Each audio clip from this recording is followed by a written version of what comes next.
Kevin was interrogating the three people who had attacked and almost killed Emo Squire, Adriana Wright, and Gilbert Rhodes.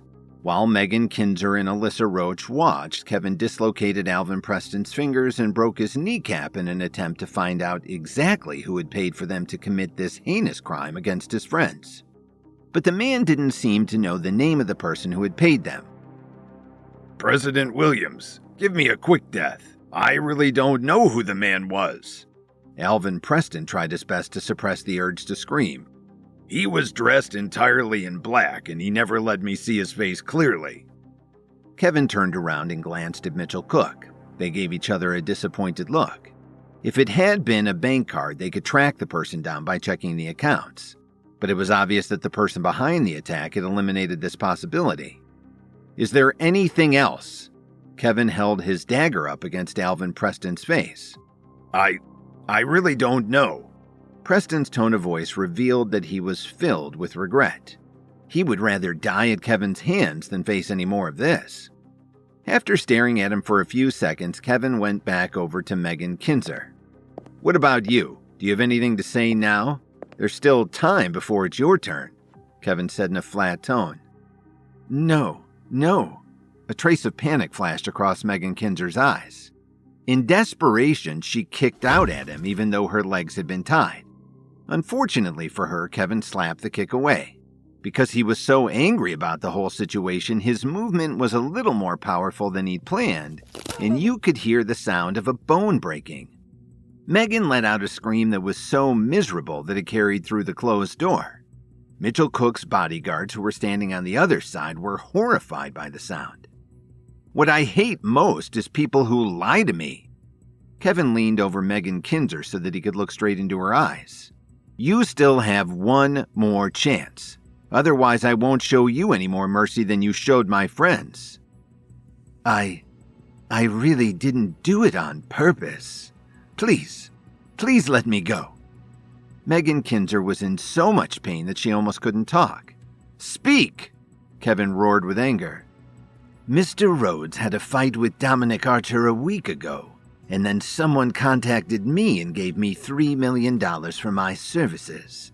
He also told Mr. Rhodes not to offend anyone or there would be dire consequences." Megan Kinzer was so upset that her body was shaking.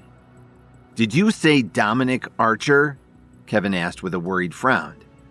"Mr. Rhodes was planning to open a large bar on the west side of the city, which is Dominic Archer's territory." "The Archer family has several bars in the neighborhood. If Mr. Rhodes did well with his new club, it would seriously affect their profit margin," Mitchell Cook explained to Kevin. "Who contacted you?" Kevin asked her gruffly. "I don't know." Megan Kinzer shook her head weakly. "They were all wearing long black coats. They were so powerful that it was suffocating to be near them." Kevin snorted lightly and walked over to Alyssa Roach again. However, he wasn't in a hurry to do anything this time. Kevin's interrogation of her two colleagues had already frightened Alyssa Roach enough to soften her up a little. "Do you know why I saved you for last?" Kevin suddenly asked her. "No." Alyssa Roach shook her head a few times. Even though she was highly trained and very strong, she was shaking in fear. "Your brother is overseas right now. In fact, he turns 18 years old today. From what I understand, he's in the prime of his life," Kevin said quietly. "You're different from the other two. You have family, but they don't have any ties. Even if you don't care about yourself, you should think about your brother, shouldn't you?" Kevin's threat was obvious. When she heard this, Alyssa Roach's expression changed drastically. She became excited and began to struggle against her restraints. "Mr. Williams, I beg you, please let my brother go. He doesn't know anything at all about this. I acted completely alone." Seeing Alyssa Roach react like this, Kevin's mouth curled up into a vicious smile. "It's good that you care so much about your brother.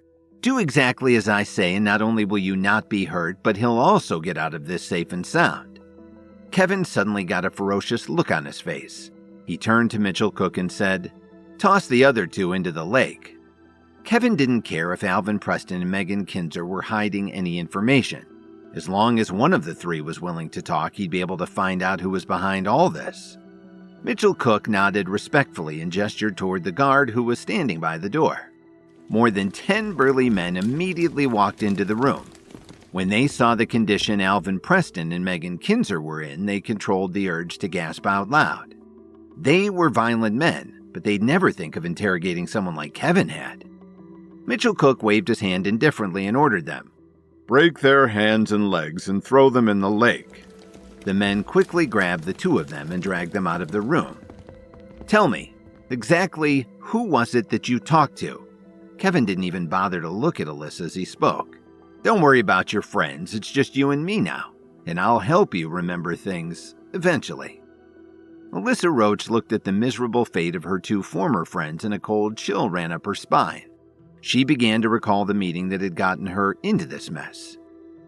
The people who came to find me were wearing long black coats. There were 3 of them. They didn't show their faces, but their clothes were embroidered with the words "The Nemesis" in red stitching. Yes, that's what I saw, the Nemesis. Kevin's eyes grew wide when he heard that, and he started thinking of 100 possibilities. Especially after he received Scott Whitney's call, he thought that it was the Herbalist Society that was secretly behind the attack. But no matter what, he never expected it to be the Morris family. Could it be that Jake Morris didn't return to the capital after all? Kevin thought to himself. President Williams, that's all I know. Can you let my brother go free? Alyssa Roach begged him for mercy. Don't worry, your brother will be fine. After saying that, Kevin's tone changed. But you've committed an unforgivable crime. The only way you can redeem yourself is by your death. After saying that, Kevin nodded at Mitchell Cook to have his aides take her away. A few minutes later, Kevin was alone in the warehouse office's restroom. He started to throw up into the toilet. He'd just done some extremely cruel things, but deep in his heart, he was still a kind person. I really didn't want to do this, but it was forced on me. I never wanted any of this to happen, Kevin said to himself. Kevin walked over to the sink and looked at himself in the mirror. He was scared by what he saw. In Lily's apartment at the Salix Leaf complex, Dorothy looked at the gift that Jeffrey Bowie and Paul Vaughn had just given her. She was so happy that she was almost breathless. Mrs. Jones, do you think these items are to your liking? Paul Vaughn asked her with a smile. He and Jeffrey Bowie were both very powerful leaders of their respective schools, but they weren't very interested in material things. You guys are too kind. You bring so many gifts every time you come. Dorothy gushed as she fondled the diamond pendant admiringly. Oh, these are mere baubles, nothing worth mentioning. But I wonder if you can tell me if Mr. Williams has come back yet. Paul Vaughn finally changed the topic to what he really wanted to talk about. No, that heartless beast hasn't been back for a long time. Don't worry, as soon as I have some news about him, I'll give you a call, okay? Dorothy's face suddenly became awkward as she said, I still don't know your phone number. This question stunned both of the men. They'd met a lot of different people in their lives, but they had never seen someone like Dorothy who spoke to them so directly. Here's my business card. Paul Vaughn smiled as he put his card on the table. Mrs. Jones, do you mind if I use the bathroom? I hate to trouble you. Jeffrey Bowie suddenly asked her. Of course. Dorothy pointed to the bathroom and smiled. Even though she was smiling, she was still holding a grudge against Paul Vaughn for kidnapping her. But she treated the two of them like family. If it weren't for their age, she'd have tried to marry Lily off to one of them. When she saw Jeffrey Bowie go into the bathroom and close the door, Paul Vaughn started to smile. Could Jeffrey Bowie have a stomachache? That was unusual for someone with advanced training and control over his body. Actually, the reason why he asked to use the bathroom was to find an opportunity to go to the second floor of the apartment to take a look around. Since this was Kevin's home, there would certainly be clues in Kevin's bedroom that might reveal his whereabouts. However, things didn't go according to his plans. Paul Vaughn and Jeffrey Bowie made a serious miscalculation. Did Kevin even have a room of his own in the apartment? As he sat in the passenger seat of Mitchell Cook's Mercedes limo watching the scenery fly past the window, Kevin was visibly upset. The powerful aura coming from Kevin's body made Mitchell Cook, who was driving the car, not even dare to breathe loudly. So the Morris family has extended their reach into Chicago. Kevin kept thinking about this burning question. To be honest, no matter how casually he'd treated Jake Morris, he was genuinely afraid of the Morris family.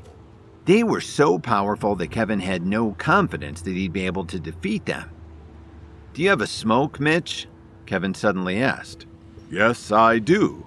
Mitchell Cook hesitated for a moment, then handed Kevin a box of expensive cigars. Although he hardly ever smoked, he kept some in the car in case he was in the mood. "So, have you thought about leaving Chicago and going to some other city to get a fresh start?" Kevin bit the end of the cigar off, lit it, and took a deep drag. "Is your problem really that serious?" Mitchell Cook wasn't a fool. After learning about the Morris family, Cook had a chance to watch the whole situation develop. "I'm just thinking out loud, Mitch. Don't take it to heart." Kevin couldn't help but tease him. Mitchell Cook kept his eyes on the road ahead as he explained. "To tell you the truth, although I don't know who the Morris family is, I really don't want to leave Chicago right now. I've put a lot of time and effort into building things up here. It would be a shame to throw it all away." Mitchell Cook paused for a moment before continuing. "Besides, I'm getting older now and I feel like I'm slowing down a bit. But I've been through a lot of close calls already, so there's no need for me to run away now." Kevin heard his words very seriously. He took a deep breath and said, "I'm afraid this time you'll be facing more than a close call. This is going to hit us like a Mack truck." Mitchell Cook was stunned when he heard this and almost confused the brake with the gas pedal. "I won't force you to leave, but after we get back today, I want you to drop the bodyguards who are protecting you. I'll arrange for someone else," Kevin assured him. After that, neither of them said anything else for the rest of the ride. When they arrived at the hospital, Kevin immediately called Spencer. Now that he knew that the Morris family was behind the attacks on his friends, he realized that ordinary bodyguards wouldn't be of any use to Mitchell Cook. If they were faced with a crisis, they'd be powerless and would only die for nothing. So it was time to call on some reinforcements from the Radiants. Only now did Kevin understand how important it was for him to build his own strength. Whether it was the Herbalist Society, the Morris family, or even the major powers, they were all basically fighting in groups. "You really have great foresight," Kevin murmured in a low voice as he looked out at the horizon. He finally grasped the Night King's plan. Along with great power, you had to have your own territory and the proper defenses to stand up for yourself. Kevin realized that he was still far from having enough strength to challenge the Morris family. On the way to the hospital, Kevin told Mitchell Cook that he'd need to have new bodyguards to protect him from the threat that the Morris family posed now that they were reaching Chicago. After all, they'd been behind the attack on Adriana, Gilbert, and Emo. Kevin decided to arrange for more powerful guards from the Radiants to make sure that his friends were safe. But he also understood that he wasn't ready yet to face an opponent like the Morris family. This was going to be a long and arduous journey. Kevin had no idea how far he'd be able to go. After 3 days had gone by, Adriana Wright and Gilbert Rhodes woke up one after the other. Although Kevin had gone to see them in the hospital many times, he spent most of his time by Lily's side. After the doctor examined Lily, it was impossible to tell from his expression if he'd found anything worth reporting. "Doctor, how's my wife's condition? When will she wake up?" Kevin asked anxiously. Lily had been in a coma ever since the operation. She was on IV fluids to keep her alive, and she'd lost a lot of weight. Dorothy had called Kevin several times to ask questions, but he always came up with all kinds of excuses to cover up Lily's true condition. He didn't want Dorothy to scold him anymore. If only she knew how much he loved Lily and how capable he really was. "I can understand your feelings, but the patient's recovery is difficult to predict. As you know, the violent impact seriously damaged her brain," the doctor reported. Then he paused and added, "Judging from her current condition, your wife's life is no longer in danger, but we aren't sure when she will wake up. It might be very soon, or she might remain like this for the rest of her life. You have to be mentally prepared for any possibility." After the doctor finished explaining the situation, he rushed out of the room to tend to other patients. Kevin was left alone by Lily's bedside, looking at her with a sad expression. His thoughts were interrupted by the ringing of his phone. It was Professor Murdoch calling. Kevin wondered what this could be about. There were still a few days left before the start of the semester at the Healing Arts School, and he wasn't in any position to continue his studies right now. Why would Professor Murdoch suddenly contact him? With all these thoughts racing through his mind, Kevin picked up the phone. "To what do I owe the pleasure?" Kevin asked her in surprise. "Kevin, don't talk nonsense. You need to come back to the campus immediately. The two deans have something important to tell you." Professor Murdoch's tone of voice was extremely serious. She was speaking very quickly as if something critical had happened. "The two deans are looking for me? What happened?" Kevin couldn't help but wonder what was going on. "You don't need to ask anything right now. You'll find out when you get here." After saying that, Professor Murdoch hung up the phone. This response made Kevin even more confused.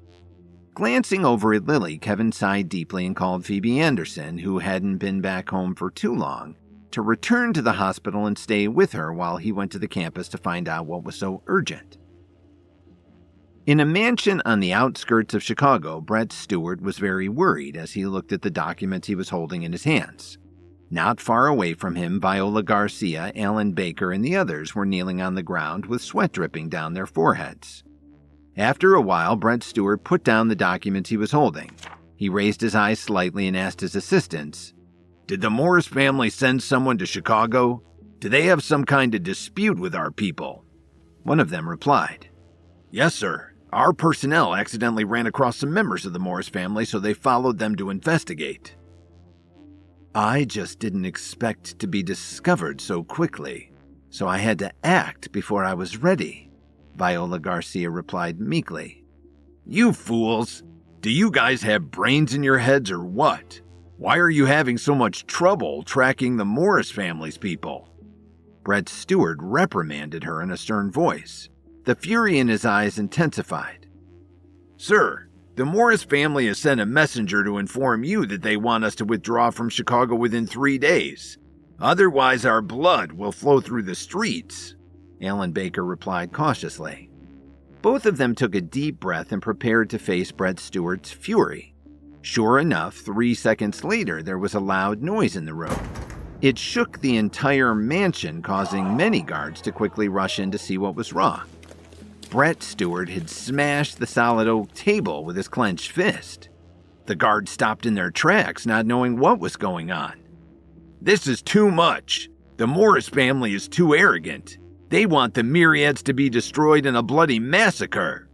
Brett Stewart roared with anger. If Kevin had been there, he would have been surprised to find out that in just a short period of time, Brett Stewart's power base had gone from level 2 all the way up to the 4th level, and eventually to level 5. "Sir, please calm down. The most important thing right now is for us to make plans as soon as possible. If the Morris family decides to attack us, it would be better to be prepared far in advance." Milton Brown tried to persuade him as he shrugged his shoulders. "Pass along my order. All the experts above the law enforcer level are to immediately gather in Chicago. Within 10 days, we will eliminate all the forces of the Morris family in this entire city." Brett Stewart gave his order with utter confidence that they would succeed. At the entrance of the Archer family's mansion, more than 10 tall and sturdy men were lying on the ground, screaming in agony. Their arms and legs had been broken, and their chests were bruised and battered. Dalton Steele stood alone at the entrance, not caring about the mayhem around him. Although he had caused this destruction, compared to what he was about to do, it seemed fairly insignificant. Dalton took a look at the heavy door and kicked it open. Dozens of men were waiting for him in the courtyard. They were all holding all kinds of weapons in their hands, and they were all glaring at him like predators waiting to pounce on their prey. "Tell Dominic Archer to come out, and let him know that Dalton Steele has come back to find him. If he's a man, he should step out here and face me." Dalton Steele walked into the mansion casually, as if he didn't care at all about the dozens of armed men surrounding him. One of them shouted, "Dalton Steele?" Dalton Steele, this is Dominic Archer's territory. If you had any common sense, you'd get out of here immediately. Another one of the men taunted him. You're finished around here. The Steele family is on the brink of collapse. You're lucky to still be alive. Then a third one sneered. Did you hear that? Get the hell out of here. Don't force us to attack you and toss you out into the street where you belong. The men were encouraging each other with their trash talk, but you could tell by their shaking hands that they were actually scared to death of Dalton. Would it have helped for them to have more people? Everyone knew Dalton's reputation. Even Dominic Archer was a little afraid of him, so these bodyguards knew they didn't stand a chance. I don't like to repeat myself. Call Dominic Archer out here right now. Also, anybody who doesn't want to die should get out of my way immediately. Dalton Steele stood his ground as he threatened them all. The people in the front row didn't dare to move a muscle. About 2 days before, after Dalton Steele had talked with Spencer, he left Norman Steele and his cousins with the Radiants where they'd be safe. The rest of the Steele family members followed him back to Chicago without hesitation. After all, this was their true home. When Dalton Steele returned to Chicago, he found that his family's business had shrunk, leaving less than 3/10 of what it used to be. How could he hope to control his anger? Of course, Dalton went straight to see the Archer family. He vaguely knew about the relationship between Drake Cook and Kevin, so he was careful not to cause any trouble for the Cook family. Suddenly, the crowd started to get restless and they stepped aside to let someone through. It was Dominic Archer, and it was clear that he'd been injured. Dalton Steele, what are you doing here? Dominic Archer berated him in a gruff voice. He kept sizing up his adversary. You should know what I'm here for. How dare you take advantage of this situation, especially with your standing in the city? Dalton retorted without showing any signs of weakness. A true man doesn't care about trifles. It seems to me like you want me to return your family's property. Am I right? Dominic Archer said with a sneer. Look at you now. You got nothing left. The biggest favor I did was to not kill off every last one of the Steele family. You should be happy to have the territory I left you, however little it is. Although he was talking boldly, Dominic Archer was extremely nervous. He could feel the overwhelming power coming from Dalton Steele's body. He was definitely not someone he should fight with. In fact, all of his men probably couldn't handle Dalton if they attacked him at the same time. Bullshit! Dominic Archer, when did you become so shameless? All right, I won't waste my time talking to you anymore. Hand over the Steele family's property and I'll spare your life. Dalton took a big step forward the moment he finished speaking. His simple action startled everyone. They instinctively took 2 or 3 steps back as if they were afraid that Dalton would suddenly attack them and wipe them all out. It looks like your family is a bunch of cowards. You'll never amount to anything. Dalton coldly sneered as he looked at them all one by one. Dalton Steele had gone over to the Archer family mansion to confront Dominic Archer and demand that his family's rightful property be returned to them. When he arrived, he could see that Dominic was recovering from his injuries and his family members were obviously too afraid to stand up to him. Now I finally know why you're no match for Drake Cook. He's been stepping all over you for quite some time. It turns out that you're not the wolves everyone thinks you are. You're nothing but harmless little lambs. When they heard this insult, the Archers all became furious. They fixed their eyes on Dalton as if they wanted to eat him alive. However, the leader of the group, Dominic Archer, remained extremely calm. Are you here today just to toss around a few insults? Even if we are useless, half of our family hasn't been slaughtered, and none of us have been captured. Then Dominic straightened his back and said, More importantly, our family is currently at its peak. Listen to what I'm saying. The Steele family's properties will never be returned. If you have any other nonsense to say, go ahead. He was injured and hadn't recovered enough yet, so he couldn't rashly make a move against Dalton. Well, I'm already here, and I won't leave until I get what I came for. If you don't return my property, then don't blame me for what happens to you. Dalton shouted loudly as he threw an explosive punch at Dominic Archer's head. Dalton's current power base wasn't something that a level 3 could possibly withstand. Before Dalton's punch even reached him, Dominic could already feel a strong gust of wind blowing against his face. His facial expression changed drastically as he quickly stepped back. He grabbed the two men beside him and threw them at Dalton. Everyone heard a loud, concussive blast as a grenade had gone off. Dalton had instantly killed the two men with a single blow. A cloud of bloody mist exploded over everyone, causing them to shrink back in fear. "Dalton Steele, what do you think you're doing?" Dominic Archer's face twisted in horror. "What do you think I'm doing? I've had it with all of you." Dalton pushed off the ground like a linebacker and threw himself at Dominic another time. "Senior, please save me!" Dominic shouted loudly as he kept retreating. A dark figure appeared in the courtyard like a ghost.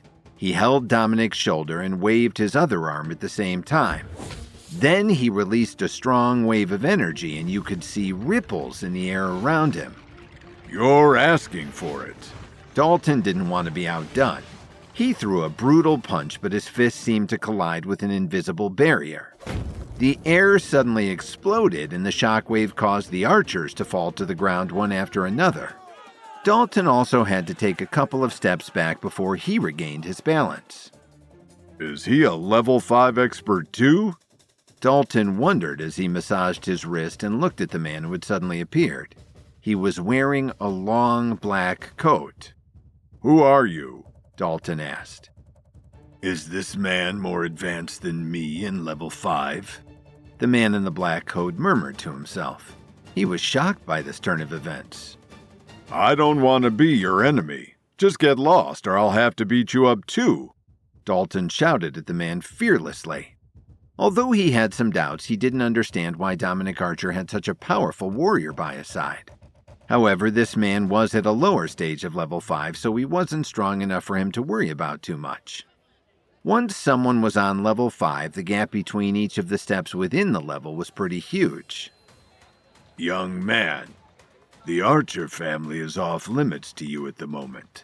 I advise you to leave here quickly. If you have a score to settle, you'll have to come back later," the mysterious man informed him. "Senior, please don't let him leave. He'll only return later and cause even more trouble," Dominic pleaded with him. Why didn't Dominic want to let Dalton go? It was because he was backed by the Morris family. Now that the opportunity had presented itself to him, how could Dominic let it go to waste? "Shut up." Not only did the man not comply with Dominic Archer's request, but he also fiercely reprimanded him. "You have to remember who's in charge here. I'm not someone you can order around. If you say another word, I'll end you right here and now." Dominic no longer dared to speak, and he obediently took a few steps back. "Young man, listen to my advice and leave here at once. You're already at level 5 at such a young age. That isn't an easy accomplishment. Don't throw away your future just because of a momentary impulse." The mysterious man wasn't in a hurry to make a move, or rather, he wasn't afraid of Dalton Steele. "If you want to fight, then fight. If you don't want to fight, then step aside. Why are you talking so much?" Dalton said without any appreciation for the man's advice. "What a pity, young man. If you insist, then it looks like we'll have to fight," he replied regretfully. Then he immediately shot out like a bullet. His speed was so blindingly fast that he seemed to leave behind a series of afterimages. "Well done," Dalton yelled as he took a deep breath and rushed forward like a locomotive coming down a mountain. The two of them collided fiercely and a great battle began. Kevin left the hospital and quickly headed towards the Healing Arts School. Once he was past the Chicago city limits, he deliberately slowed down as if he was waiting for something. "You've been following me for so long, isn't it time for you to show yourselves, my friends?" Kevin leaned against a tall tree and announced loudly to the apparently empty surroundings. Soon, 5 people appeared from different directions. They were all dressed in long black coats, and each of them had a vague and powerful aura. Kevin furrowed his brows and looked at the 5 of them. They're all at advanced stages of level 5. It seems like Jake Morris really thinks highly of me. Even though Kevin appeared calm on the outside, he was shocked by the appearance of these 5 men. And he was afraid of what a group of people like this could do if they decided to spread mayhem across the Midwest. Only a prominent family like the Nemesis could produce such terrifying experts. I see that all of you are here, so where is Jake Morris hiding? Ask him to come out and talk to me. Kevin was a little anxious, but he managed to appear composed. One of the people who seemed to be the leader stared at Kevin and replied, "He asked us to invite you to come along with us. Whether you're dead or alive, it doesn't matter to him." "It looks like you'll have to kill me then." Kevin grinned broadly and replied, "Why don't you show me what you can do?" "Why don't you just cooperate with us? That way we can avoid fighting, okay?" the group's leader said very calmly. Kevin's reply hadn't done much to change his mind. "You know we're going to fight anyway, so what are you waiting for?" Kevin loosened up his wrists and shoulders as he prepared for a battle. "In that case, you've left us no choice." As soon as the man finished speaking, an extremely terrifying amount of energy burst forth from his body. Along with the force coming from the 4 people standing next to him, it formed an enormous wall of pressure that came crashing down on Kevin from all directions. "You don't need to go to all this trouble just for little old me, do you?" Kevin yawned as he stamped his foot on the ground. A vast amount of energy rose up from the earth, and in an instant, it broke through the wave of pressure that the 5 men were using against him. With a loud whoosh, 3 of them appeared in front of Kevin in the blink of an eye. Their speed and strength were so great that they caused the air to rumble around him. "Let me see the true strength of a Morris family expert." Kevin launched his attack and he quickly slashed at them with his hand. One of the men stretched out his palm, and in an instant Kevin's attack was deflected, throwing him a little off balance. At the same time, Kevin felt his scalp go numb. He forcefully stomped on the ground and his entire body quickly flipped through the air. One of the other men pulled a sharp black blade from his waist and let it fly in Kevin's direction. With a dull thud, Kevin landed on the ground and had yet to stabilize his body. He used his arm to protect his chest, and his entire body slid back 20 feet. His legs made 2 deep grooves in the ground. This was one hell of a blow. Kevin looked down at his torn sleeve and he got a determined look on his face. At the moment he was attacked, he could clearly feel 2 extremely violent forces hitting his body. Fortunately, Kevin's energy level was strong enough to keep him from being killed. Otherwise, his arm would have been completely ripped off. "What the heck is this?" Kevin was shocked to the core. He raised his head and stared at the group of men with his eyes wide open. "Mr. Williams, please come with us. You know you can't beat all 5 of us." The leader of the group took a few steps forward and Kevin could see a blade in his hand. This wasn't going to end well. Kevin was on his way from the hospital to meet with Wayne Ford and Harley Shepard at the Healing Arts School when he felt that he was being followed. After calling them out, 5 men in long black coats appeared. Sensing that they were level 5 experts from the Nemesis, Kevin was shocked by their power base. But when their leader asked Kevin to come with them to see Jake Morris, he refused to cooperate and dared them to fight. However, to Kevin's surprise, his attack was easily thwarted by the group. With that, their leader once again asked Kevin to come peacefully with them. Staring at the blade in the leader's hand, Kevin waved his numb arms a few times. "Take me away now if you can. Didn't Jake Morris instruct you to bring me to him whether I'm dead or alive? I want to see if you have the ability." "Mr. Williams, you brought this upon yourself. You can't blame us for what's about to happen to you." The leader then waved his hands, causing a powerful aura to burst out from his body. This sent a wave of energy rippling in the air, and even the fallen leaves on the ground were swept away by it. At the same time, the sleeve on Kevin's left shoulder suddenly split open, and 2 seconds later he heard the sound of a sharp blade cutting through. The blade struck me faster than the speed of its sound." Kevin was shocked, and his heart started to beat fast. He then took a dozen steps back and leaned against a big tree. Upon seeing this, the 5 men in black didn't seem to want to let him go, taking the opportunity to attack Kevin with their sharp blades at the same time. A second later, the big tree that he had been leaning on instantly broke and fell to the ground, stirring up a cloud of dust. Fortunately, Kevin reacted quickly enough to dodge this wave of attack as the sharp blades all sank into the ground.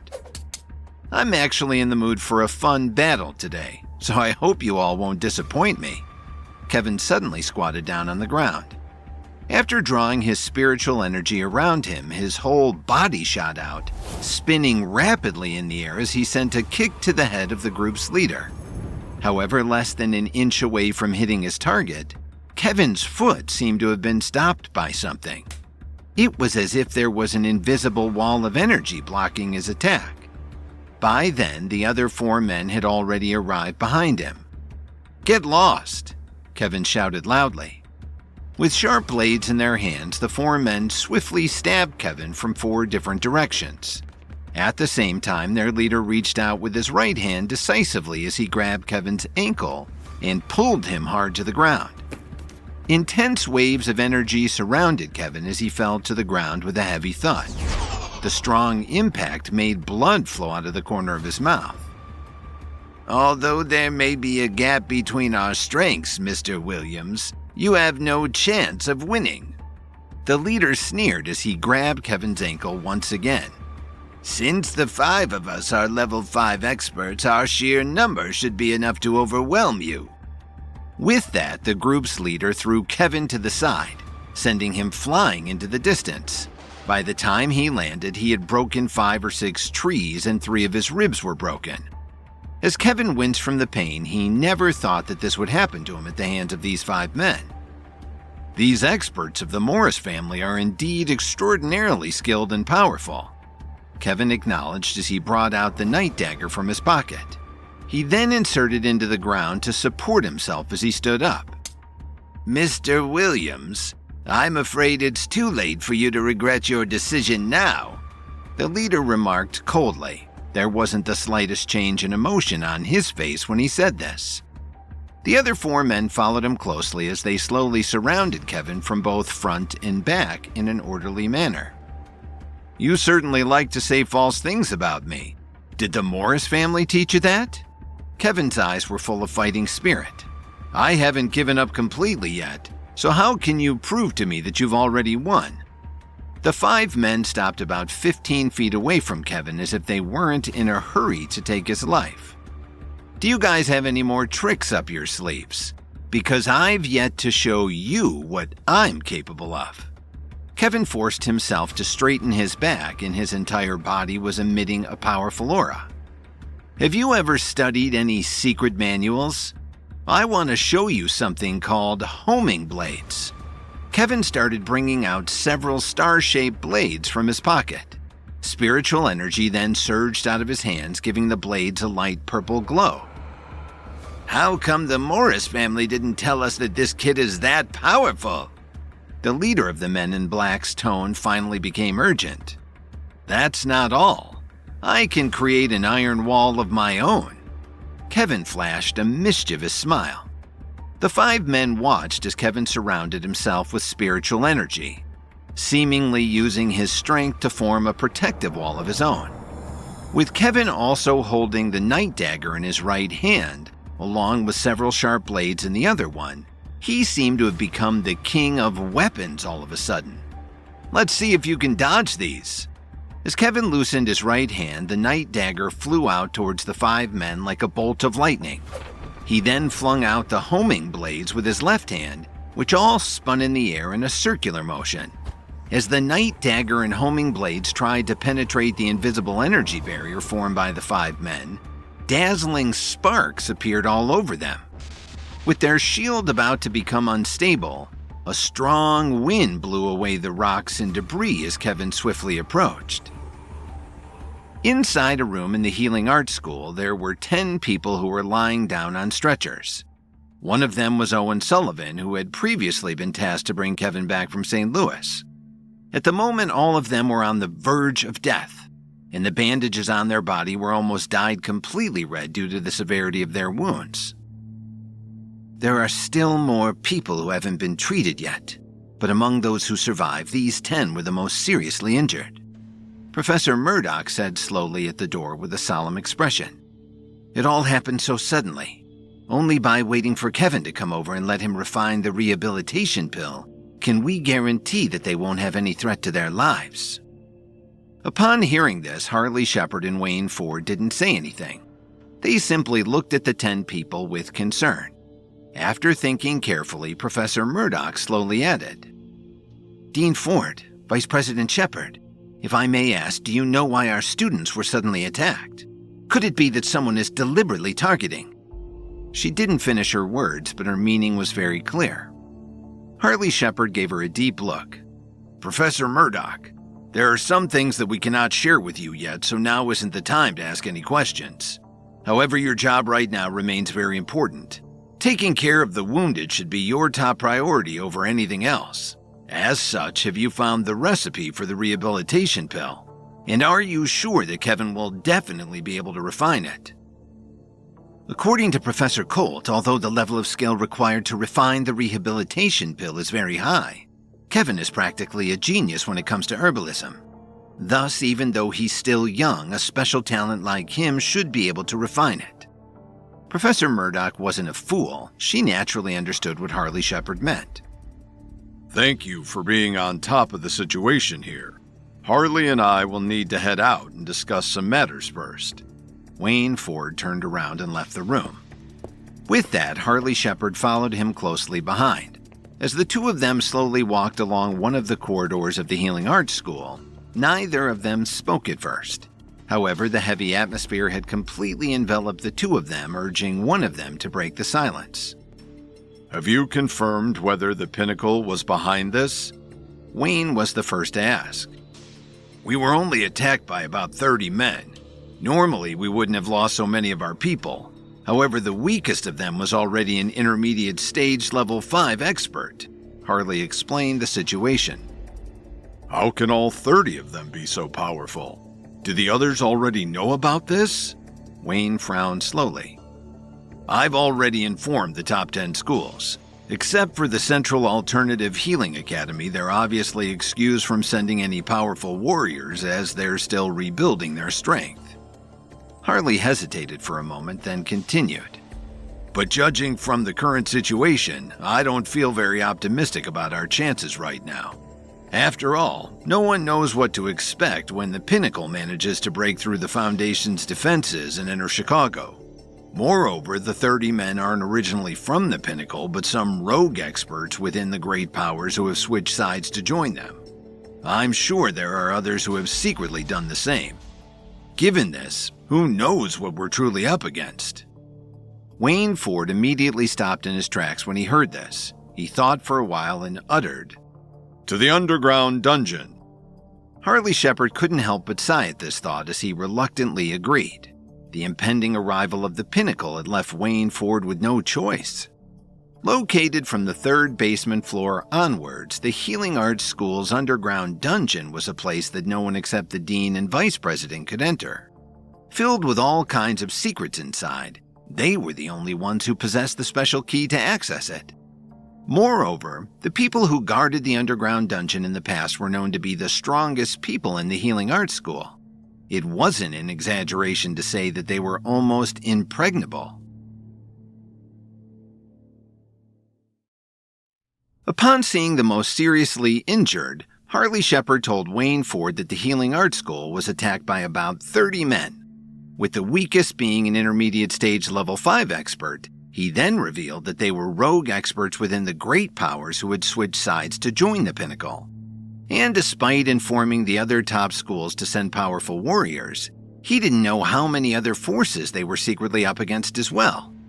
Given the heavy casualties that they had just suffered, Wayne called for them to go to the underground dungeon, a secret place under the school that only they had access to. If they had a choice, Wayne Ford and Harley Shepard didn't want to have to step into the underground dungeon either. Although this had always been their last resort, it had also proved their incompetence for not being prepared enough for this kind of situation. Both of them clearly remembered that the previous dean and vice president who had entered that place were legendary figures from many years ago. Given the current situation, did this warrant the same level of concern for them to go there? Moreover, compared to their predecessors, were the two of them even worthy of entering the underground dungeon in the first place? In the Archer family's mansion, Dalton Steele was engaged in a fierce battle with the leader of the Men in Black that was helping Dominic Archer. At the moment, both of them had injuries on their bodies, but neither of them showed any mercy, as every move they made was intended to end the other's life. Suddenly, Dalton Steele found an opportunity to kick the group's leader in the chest. With this, the Man in Black let out a muffled groan and was sent more than 10 steps back. When the group's leader finally had enough strength to stabilize his body and looked at his legs, he found that they were buried calf deep into the ground. Moreover, due to the impact of Dalton's kick to his chest, he couldn't help but spurt out a mouthful of blood. As expected, despite both of us being level 5 experts, it seems that there's an insurmountable gap between us given that you're at a much higher stage in development than me. As the Man in Black acknowledged this, his will to keep fighting seemed to diminish. Being able to fight with me toe-to-toe and lasting this long should be good for your training. Dalton Steele patted the dust on his own chest. The injuries he had suffered didn't seem to bother him much at all. Upon seeing this, the faces of the Archer family members who were standing at the side went pale. Witnessing such a fierce battle, which went beyond the limits of what any of them could withstand, had caused their eyes to widen in horror. At the same time, Dominic Archer felt deflated, losing all of his fighting spirit. He understood that the Man in Black's words had already determined the defeat of the Archer family today.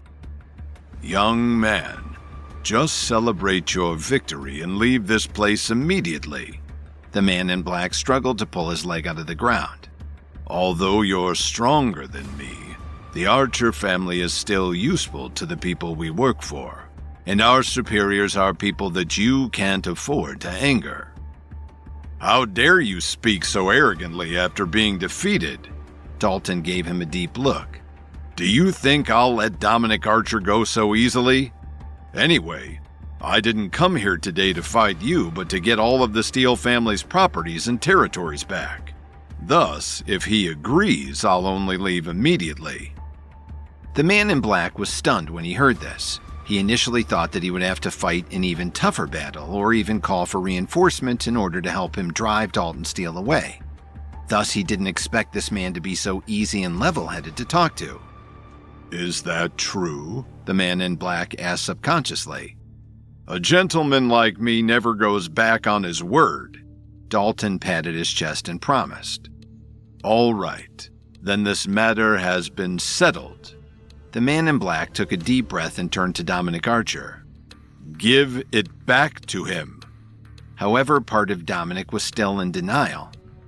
Senior, I said, give it back to him. The Man in Black took a deep breath and cut Dominic Archer off with a stern voice. He really couldn't understand why Jake Morris would want such an idiot to work with someone like him. After all, the Morris family was considered one of the most powerful families among the great powers. Similarly, the reason why the Man in Black asked Dalton Steele to leave again and again wasn't necessarily because he was afraid of his strength. Rather, he wanted to know what kind of powerful force existed behind his back. Would such a powerful man really covet a small piece of land and a few properties? Given how Dominic Archer considered him as a rival, the Man in Black believed that while Dalton Steele had no ulterior motives himself, he was being protected and helped by someone even stronger than him. I shall return to you the parts that I had occupied within a day. But as for the ones that Drake Cook took, you'll have to find him yourself. Dominic finally conceded as well. If I had known that it would be this easy earlier, then we didn't have to waste time fighting each other to begin with. Dalton snorted and looked at the Man in Black again. I shall leave now. However, if I don't get anything back by this time tomorrow, The Archer family better prepare the coffins that I'll bury them in. With that, Dalton Steele turned around and left the Archer family's mansion as soon as he finished speaking.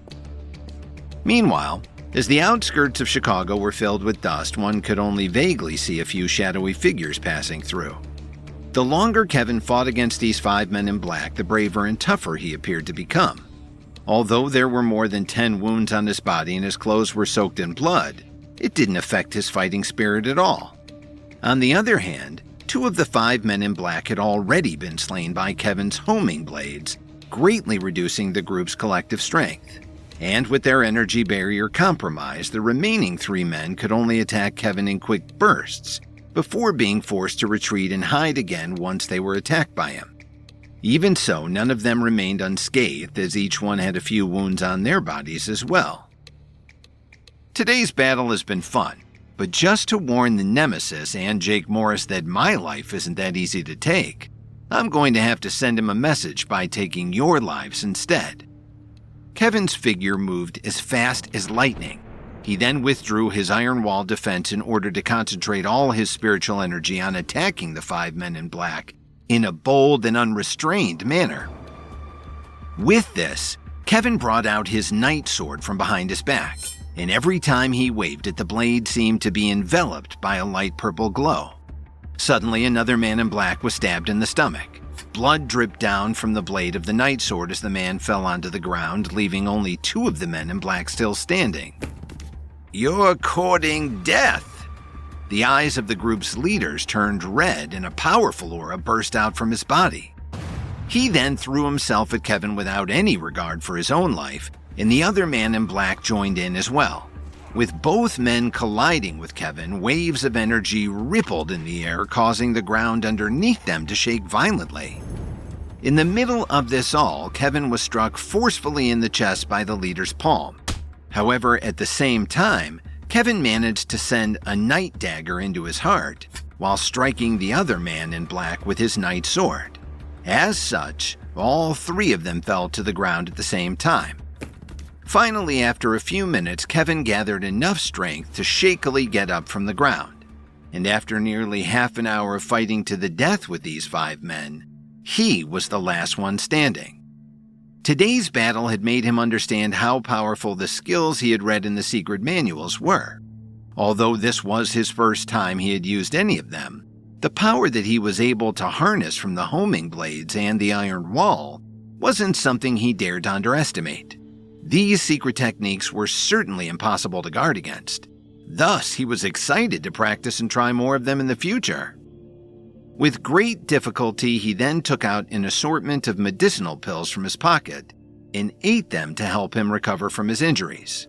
After that, Kevin sat cross-legged on the ground and started meditating to replenish his spiritual energy as well.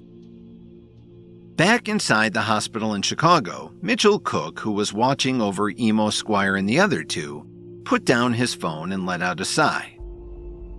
"What's wrong, Mitch?" Gilbert Rhodes was the first to notice that something was bothering him. "Drake just sent me a message. Dalton Steele has returned to Chicago with the people of the Steele family," Mitchell Cook explained with a solemn expression. "Upon his arrival half an hour ago, he single-handedly barged into the Archer family's mansion and fought with them. In the aftermath, 20 of the Archer family's elite experts died, and after suffering this heavy defeat, Dominic Archer was forced to hand over all the properties and territories that he had previously taken from the Steele family." Gilbert Rhodes and the others revealed shocked expressions when they heard this. They had heard about Dalton Steele's ferociousness before, but it was never to this extent.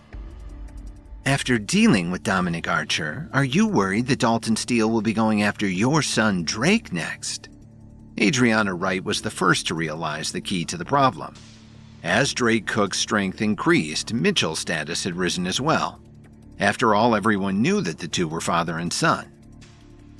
"Should we inform Kevin? He has a good relationship with Dalton Steele," Emo Squire suggested with a slight frown. "I'm afraid it's too late now," Gilbert Rhodes sighed. "I only hope that Dalton Steele doesn't go too far with his plans to take back what's his." The atmosphere in the room immediately became serious as Mitchell Cook's eyes showed some struggle. After a few minutes of thinking and hesitating, he dialed Drake Cook's number. He then gave a simple instruction, which was that Drake must return everything he took from the Steele family in a peaceful manner, and take the opportunity to become allies with Dalton Steele in order to take down Dominic Archer once and for all. 3 hours later, Kevin had already changed into a new set of clothes, and when he searched among the 5 men in black's belongings, he found they were keeping some precious antiques with them. By gaining something of value from these men, Kevin was glad that the battle that he had just endured wasn't in vain. After returning to the Healing Arts School and asking where Professor Murdoch was, Kevin went to her office with familiarity. "It seems you're quite the busy person these days. Do you know how many hours you made me wait?" Professor Murdoch, who stood up quickly from her desk, said with dissatisfaction. "I got caught up by something on the way," Kevin smiled and teased. "It's been a long time since I last saw you, Professor Murdoch. You still look as elegant as ever. But I'm curious why you suddenly asked me to come back when the semester hasn't even started yet. Could it be because you simply missed your favorite student?" "What did you just say? If you tease me like that again, I'll have to punish you for it. I'm your mentor, after all." Professor Murdoch just sat straight on the sofa and changed the topic. "Anyway, I called you back to the Healing Arts School for a very urgent reason. There's something that I really need you to do for the school."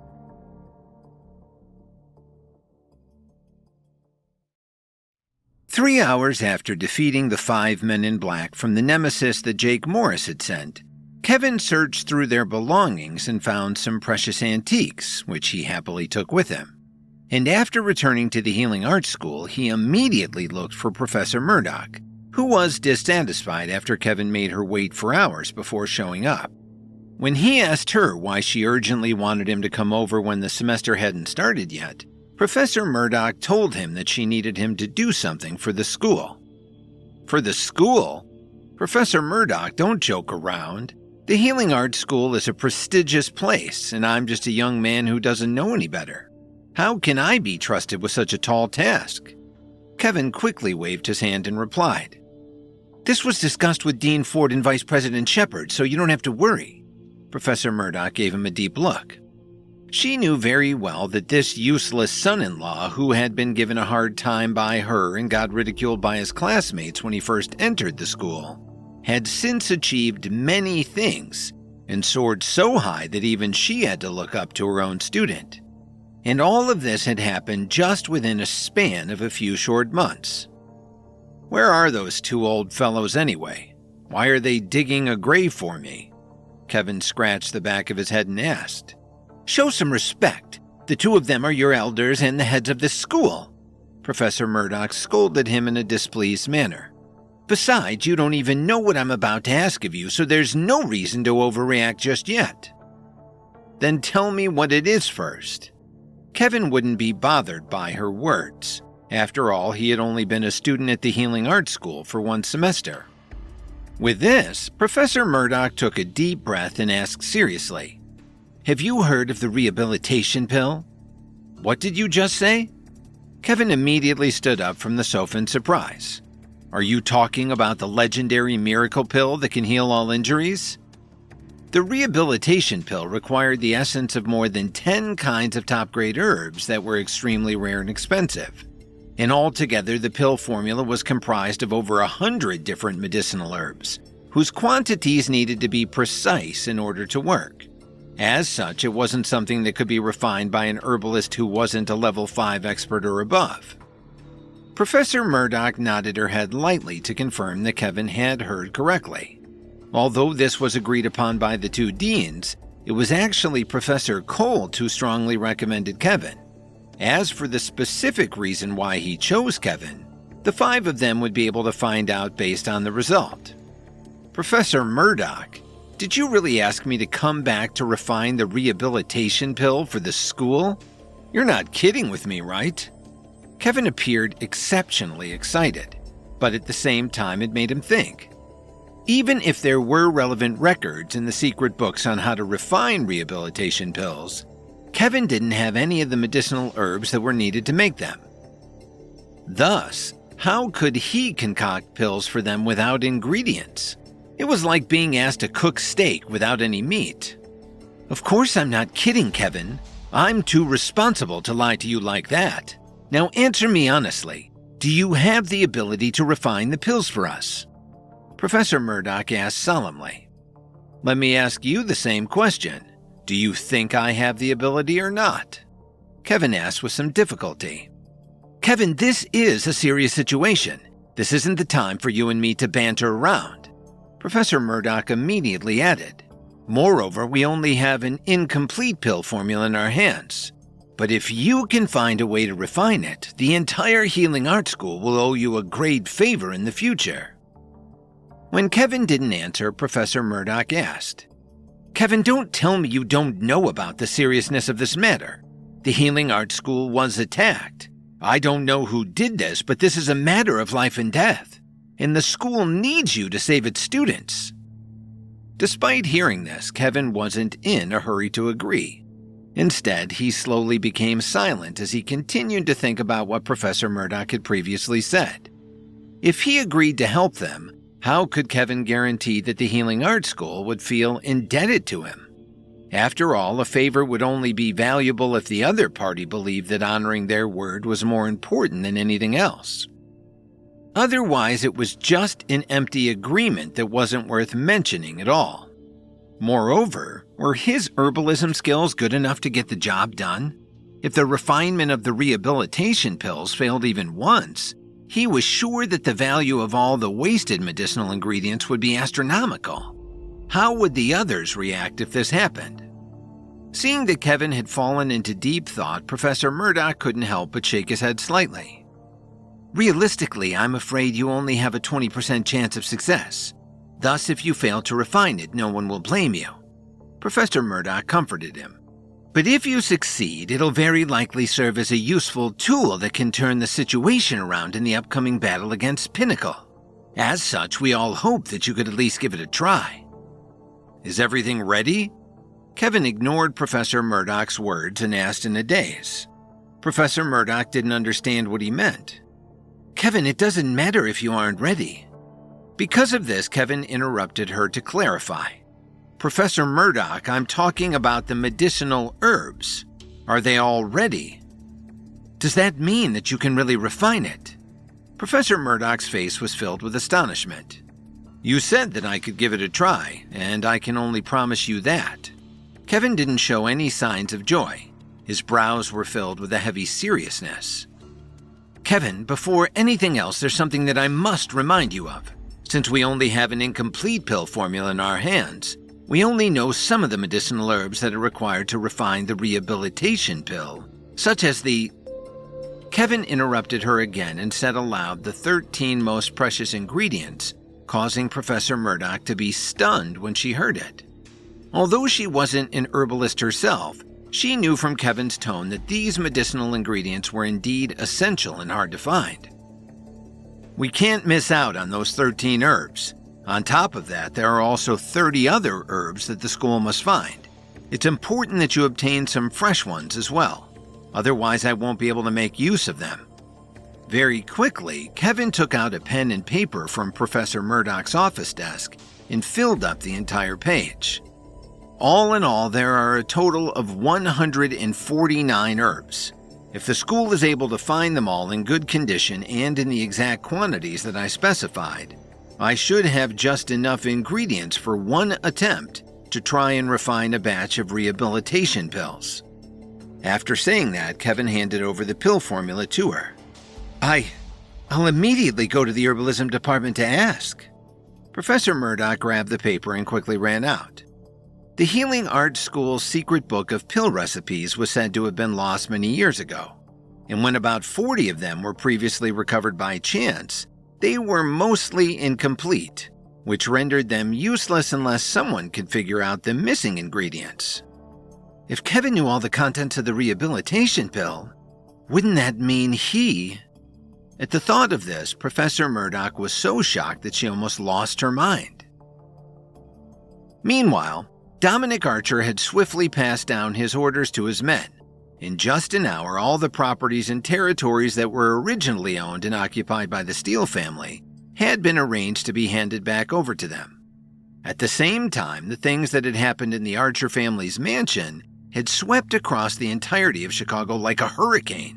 And as soon as the news spread about Dalton Steele's comeback, everyone had a completely new understanding of his strength and what he could do with it. 10 minutes later, Dalton Steele's phone started ringing nonstop. All of them were calls from Chicago's most influential people. Just like that, the reputation of the Steele family once again hung high above the skies of Chicago. "Dalton, Drake Cook has sent someone to invite you to dinner tonight." A member of the Steele family lowered his head respectfully to Dalton Steele, who was sitting on a chair. His eyes were filled with admiration and gratitude for his cousin. With such a powerful relative like Dalton Steele around, how could the Steele family not thrive again soon? It was only a matter of time before their family returned to their peak state. Moreover, they might even destroy both the Archer and Cook families in one fell swoop in the future. This would truly cement their place as the most powerful family in Chicago. As for the Steele family's mansion, renovations were already underway, and the Steele family would be able to return there in no time. While waiting, they were currently staying in a hotel that belonged to them. "Got it. Tell him to inform Drake Cook that I'll meet him at the Whistler Hotel at 7 o'clock tonight." Dalton Steele clenched his fist and instructed without raising his head. "Dalton, isn't that too risky? The Whistler Hotel practically serves as Drake Cook's base camp right now. Moreover, I heard that during our absence, he had many powerful experts by his side." Dalton's cousin shared worriedly. "So what? I was able to escape from the Archer family's mansion unharmed. What makes the Whistler Hotel any different? Has it turned into a den full of wolves and tigers?" Dalton waved his hand indifferently. As long as there was no one there with a higher power base than him, Dalton Steele wasn't threatened. After all, he believed that level 5 experts at his stage of development were few and far between. "By the way, go and inform Kevin as well. Ask him to come to the Whistler Hotel to dine with us tonight." Dalton suddenly thought of this and said, "I'm afraid Mr. Williams is very busy right now. According to the news we received, his wife Lily got into a serious car accident and was hospitalized. It's estimated." Dalton's cousin didn't finish his words. Kevin's care for the Radiants and the Steele family had been engraved in the hearts of the people of the Steele family. Out of respect and gratitude, they changed the way they addressed him from Kevin to Mr. Williams. "I gave you an order. What are you still dilly-dallying there for?" Dalton Steele slammed the table angrily and added, "Have I not made myself clear, cousin?" "I'm sorry, Dalton. I'll go now." Dalton's cousin quickly left the room. At the moment, Dalton Steele was the only one left in the room. He then looked at the sky outside the window and felt conflicted. He vaguely knew that Drake Cook was under Kevin's command, so he couldn't use violence to attack the Cook family, unlike Dominic Archer. Since he and Kevin were like brothers, Dalton didn't want Kevin to be stuck in the middle of their conflict. However, the properties and territories that Drake Cook had taken were part of his grandfather's lifelong legacy. Thus, Dalton Steele couldn't afford to lose them, no matter what.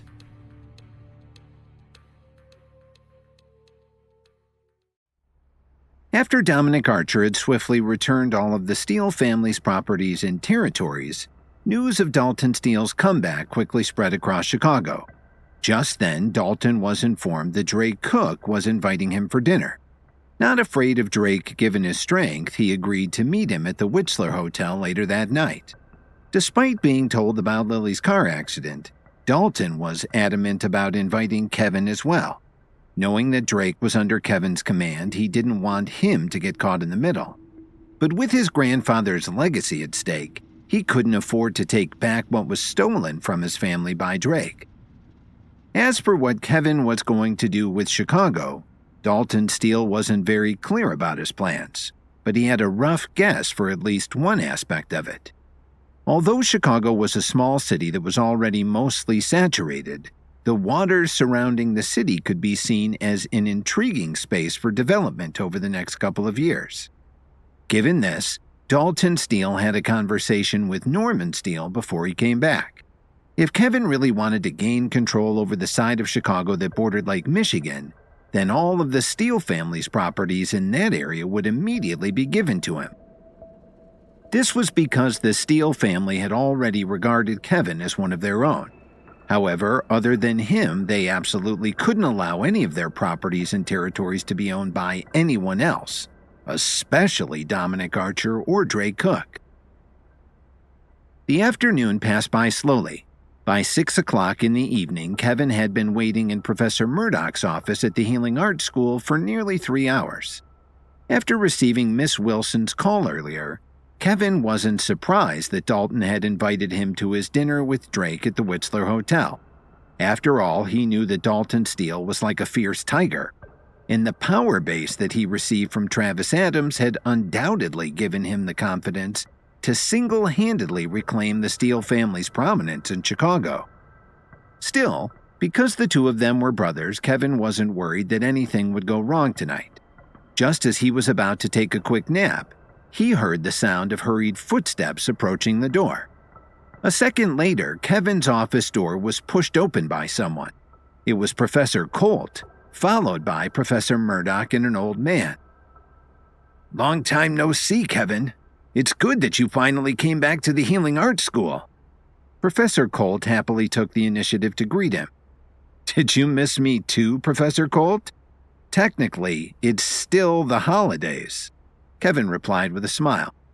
However, he clearly noticed that Professor Murdoch's expression was somewhat serious. Moreover, the old man who came with them was staring at him with an unfriendly gaze. Just as Professor Colt was about to say something, the old man spoke first.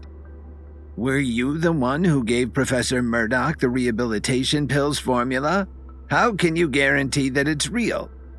His overbearing tone caused the atmosphere in the office to become a bit tenser as Professor Murdoch turned around and closed the door. Shortly after, the smile on Professor Colt's face also disappeared, and she gave Kevin a complicated look as if to tell him, "Please don't embarrass me. I'm begging you." "Who are you?" Kevin rested his head on his hands as he sat comfortably on the sofa. He didn't even look at the old man at all. "How dare you speak to me like that, kid? Did your parents never teach you to show respect to your elders? You have no right to be so arrogant." The old man looked down at Kevin and sneered. "You're not that old. Are you over 100 years old?" Kevin retorted without fear. "Even when facing Dean Ford and Vice President Shepard, I still speak like this. Who do you think you are to lecture me?" "Kevin, don't be rash." Professor Murdoch and Professor Colt spoke at the same time to try to stop him. This elder's name was Lawrence Zimmerman, and he was the most senior herbalist expert in the Healing Arts School. As such, even Wayne Ford had to treat him politely when he saw him. Given his old age and tenure, Lawrence Zimmerman naturally valued his status at the Healing Arts School. Plus, his temper was somewhat irritable, so his words could sometimes be too direct and slightly offensive to others. In spite of his quirks, Lawrence Zimmerman had dedicated his entire life to the Healing Arts School, and the achievements he had made throughout the years were beyond the imagination of ordinary students. Thus, at the end of the day, he was indeed a respectable old man. How can you be so impudent?" Lawrence was so angry that his hands started to tremble. When had he ever been refuted by someone? Moreover, he couldn't believe that he was offended by Kevin, who was only a young man in his 20s. "This is how I am. If you want to be respected, the prerequisite is that you have to respect others as well. Otherwise, if you're only here to scold me, then we have nothing to talk about." Kevin shared his sentiments without any hesitation. "So, why did you make me wait here so long? Tell me quickly. My time is precious and I still have other things to deal with later." "How dare you, young man? You're simply too arrogant. Don't think that I'll let you leave the Healing Arts School today without teaching you a lesson on respect." Lawrence was so angry that he stomped his foot and his face turned red. His eyes were so wide that they almost popped out. "Go for it, old man," Kevin playfully teased him. This made Lawrence Zimmerman so angry that he clenched his fists and began to shake violently. "Mr. Zimmerman, please calm down. Kevin is just a young student who doesn't know any better. Don't lower yourself to his level." Professor Colt quickly stepped in between them and made Lauren Zimmerman sit down. At the same time, she gave Kevin a displeased look. "Kevin, apologize immediately to Mr. Zimmerman." Professor Murdoch scolded with a gloomy expression. "Why should I apologize? Was anything that I said a lie?" Kevin didn't want to waste too much time dealing with these people. "Professor Murdoch, you made me wait for so long just to make me angry. There's nothing else. I have to go now. Dalton Steele is already waiting for me to have dinner with him." Kevin sighed and was about to leave the office. "Professor Colt, I'll come back to see you again sometime." He then simply brushed past Lawrence Zimmerman without looking at him at all. "Just hold on for a second, Kevin. Why are you in such a hurry anyway? Can't you just reschedule with Dalton Steele? With your power base, it's not like you'll starve to death if you don't eat." Professor Murdoch started to panic. What Kevin didn't know was that the pill formula he provided had caused a huge commotion in the Healing Arts School's herbalism department. When they saw his list of ingredients, dozens of herbalists studied it for nearly an hour. After that, the school board held a meeting for another 2 hours before finally making a decision regarding the authenticity of the pill formula. When the final verdict was given, it almost made Lawrence Zimmerman jump up in the air in disbelief. "I already waited for 3 hours, Professor Murdoch, and for what? When you came back, this grumpy old man even fought with me." Kevin shrugged. Professor Colt sighed helplessly as she looked at the two men. She let Kevin calm down first while comforting Lawrence Zimmerman. After that, she briefly told Kevin about everything that had happened in the past 3 hours. "Does this mean that the old man wants to learn herbalism from me?" Kevin clarified. "Bullshit! What can an herbalist expert like me learn from a brat like you? As a senior authority figure in the school, I must supervise your pill refinement. Otherwise, I'm afraid that you'll make a mistake and waste lots of precious medicinal herbs." Lawrence's sour face looked like a volcano that was about to erupt. "The Healing Arts School is so rich, why would they care about losing a few medicinal herbs?" Kevin blinked a few times. Since they wouldn't let him go, he decided to keep teasing this old man in order to enjoy himself while he was there. "A few medicinal herbs? You requested 149 different herbs, and do you even know how rare and expensive some of those are?" Lawrence roared in a stern voice. "To prove that your pill formula is authentic, you should obtain the ingredients yourself. That shouldn't be a problem given your money and skills, right?" The corner of Professor Colt's mouth also twitched a few times when she heard Lawrence. The key ingredients in Kevin's pill formula were all considered top-grade herbs, while the rest weren't that easy to procure either. "So what? Are you telling me that not only did I have to provide the pill formula, but before refining the rehabilitation pills, I also have to be in charge of obtaining all the ingredients?" Kevin asked in a daze. He immediately came back to his senses and became incensed. How stupid would I be to agree to such unreasonable demands? What would I get out of it? He still wanted to help refine pills for the Healing Arts School. However, the opportunity seemed to have too many loopholes. "There's no need to overreact, Kevin. Sit down first and let's slowly dissect the matter one piece at a time." Professor Murdoch waved her hand to try and calm him down. She knew that even if Kevin had given them the pill formula, the herbalists of the Healing Arts School were unable to refine it, as none of them had enough power base and skill to do so. But when Kevin agreed to try, the other herbalists didn't trust him enough and even dared him to do it at his own expense. "What else is there to say? Professor Murdoch, I came and stayed here in good faith, but with all of your conditions, it seems like you don't really want my help at all." Kevin sighed and shook his head. If he had access to all those herbs in his stash, then why did he have to sit here and wait for 3 hours? Instead of wasting time, he would have immediately started refining the rehabilitation pills for them. Now, Kevin had been tasked with both finding herbs and concocting pills for the Healing Arts School in exchange for a favor without any guarantee. What if they didn't honor their word in the future? How was this verbal agreement fair for him? In his eyes, their word was as good as an empty promise. Kevin had been waiting for nearly 3 hours in Professor Murdoch's office after the authenticity of his pill formula had caused a huge commotion. Just then, Professor Colt and Professor Murdoch entered along with Lawrence Zimmerman, the school's most senior herbalist expert. When Lawrence expressed his doubts and wanted to supervise his pill refinement, Kevin dismissed the old man. This sparked tensions as Lawrence angrily dared him to obtain the ingredients on his own to prove himself. Feeling that his time had been wasted and their demands were too unreasonable, Kevin questioned whether a mere favor from the school was worth all the effort. Professor Colt and Professor Murdoch looked embarrassed when they heard what Kevin said. It was true that Kevin wouldn't seem to gain any advantage by doing this. Kid, do you think it's so easy for the Healing Art School to hand out favors? Lawrence Zimmerman kept taking deep breaths. Given his current disposition, it wasn't easy for him to contain his anger for much longer. Deep down, he acknowledged that there were talented people in every generation who had the potential of being leading experts when the time came. As such, Kevin's talent in herbalism had indeed shocked and impressed Lawrence Zimmerman. Using the powerful resources of the Healing Art School, he had already thoroughly investigated all the medicinal pills that Kevin was able to refine recently. Because of this, Lawrence Zimmerman knew that Kevin's herbalism skill had far surpassed what the rest of the herbalists in the school could do. However, he still felt very uncomfortable in his heart about trusting Kevin with the tall task of refining rehabilitation pills for them.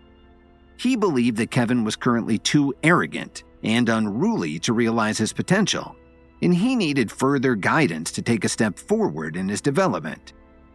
Then how much do you think a favor from the school is worth? Kevin smiled and teased. Since it's so difficult to obtain, I don't think it's worth the trouble. Besides, I've already done my best to show my sincerity by providing you with the pill formula. Young man, you have to consider what you'd be giving up. How can you predict what will happen to you in the future when you're still so young? It's not something you can guess. Lawrence lectured him meaningfully. With the Healing Art School owing you a favor that you can claim at any time, you definitely won't lose out in this deal. Do you understand? Even so, I still don't have to accept your deal, right? Kevin frowned slightly and added, Anyway, I've already handed over the pill formula to you guys. If you don't trust me enough, then why do you still want me to refine the rehabilitation pill? There are so many other herbalists in the school. Don't be ridiculous. Why are you letting go of this once-in-a-lifetime opportunity? The rehabilitation pill could be the key to the success or failure of the fight against the Pinnacle. As long as there's a glimmer of hope, all members of the Foundation must do their part to protect the rest of mankind. Given this, the Healing Art School is willing to owe you a favor for your efforts, which is already a great reward in itself. Moreover, you'll gain the prestige of being responsible for saving the world. Lawrence Zimmerman gradually became animated again. Young man, what do you have to say about that? Are you still not willing to step up and help us? The atmosphere in the office suddenly became serious. Professor Murdoch and Professor Colt both chose to remain silent, quietly anticipating Kevin's reaction to this now that Lawrence Zimmerman's words implied that if Kevin was still unwilling to refine the rehabilitation pills for them, he would effectively betray the entire Foundation. You don't have to put such a big hat on me. Kevin looked straight into his eyes and answered, Your age and status don't faze me. Just because I don't want to argue with you doesn't mean that a young man like me doesn't have a brain. Thus, you don't need to give me any piece of advice or wisdom. I can decide on this matter myself.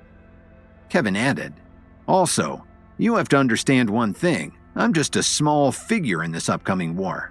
If I have to do everything related to the rehabilitation pill, what would be your responsibility?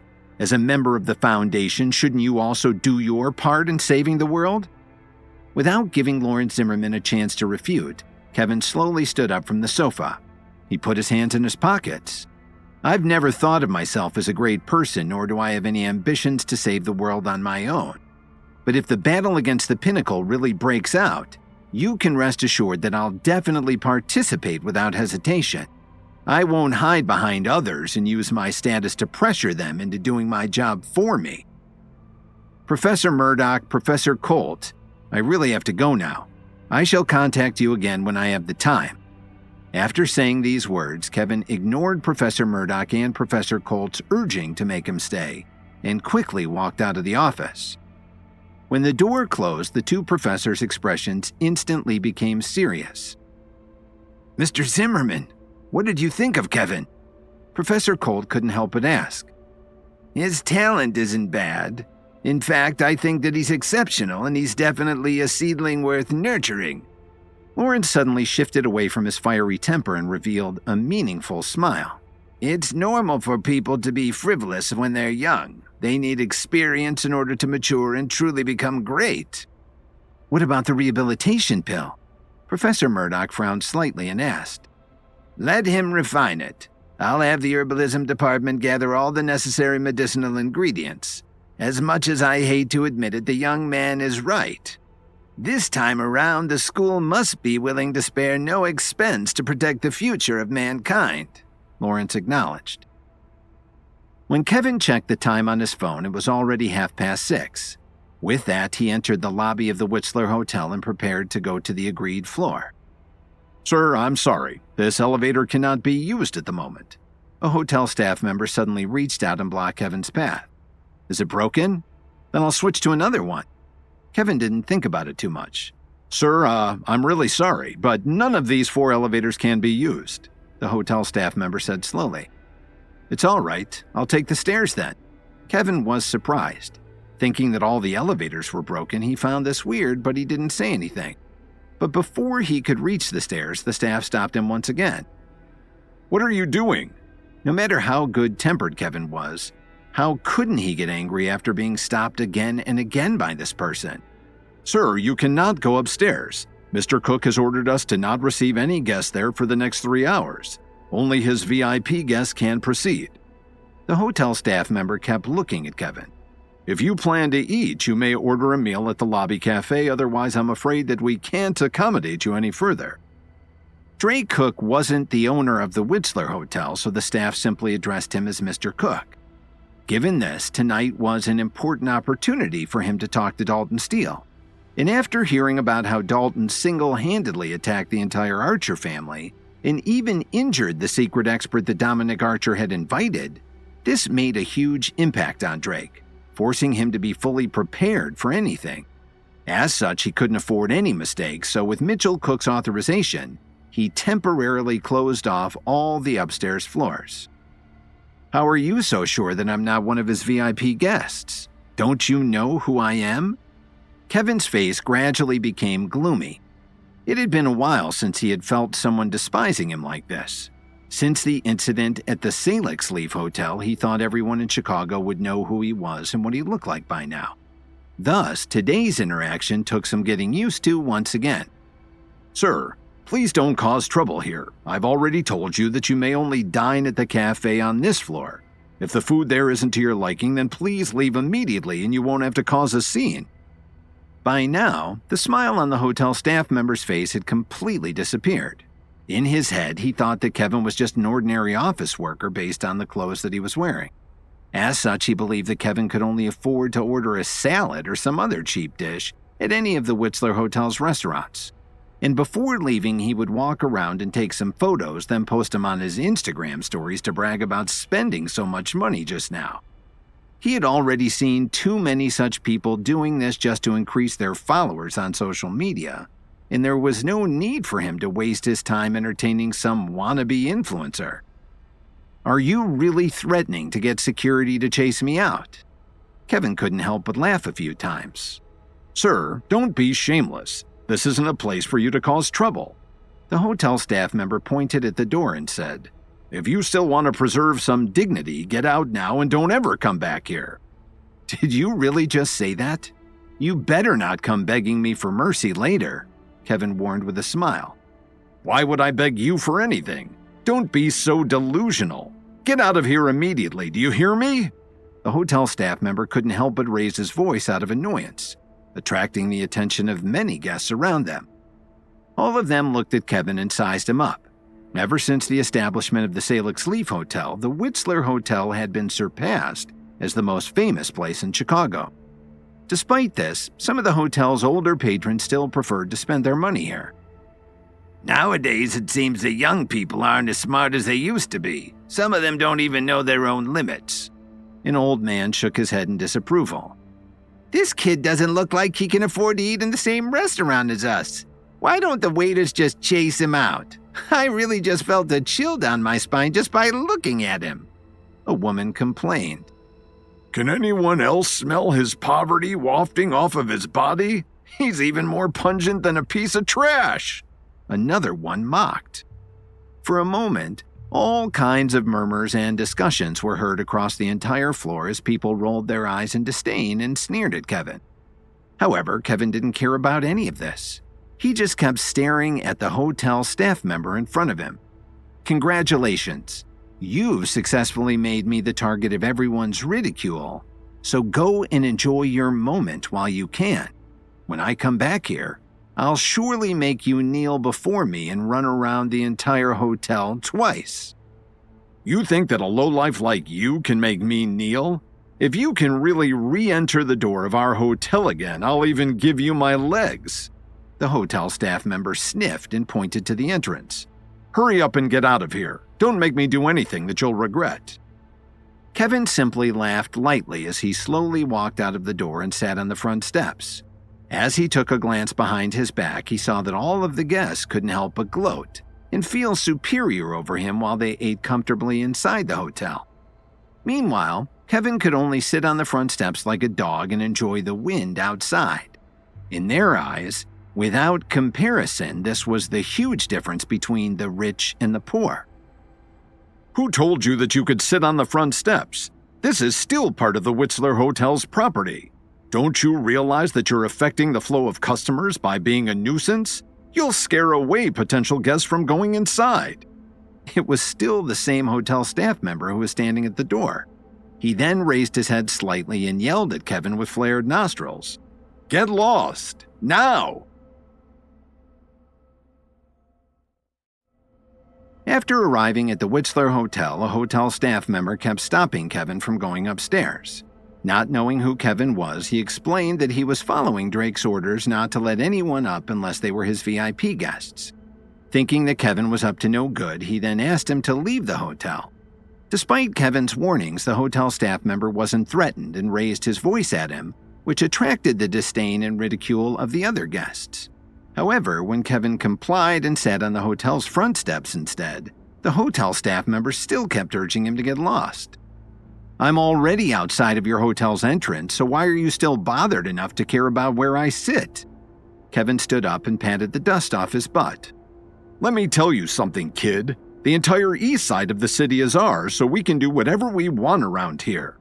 The hotel staff member explained arrogantly. If you don't know what's best for you, I'd better not see you anywhere near the Whistler Hotel ever again. Otherwise, you'll definitely find out exactly who you're messing with.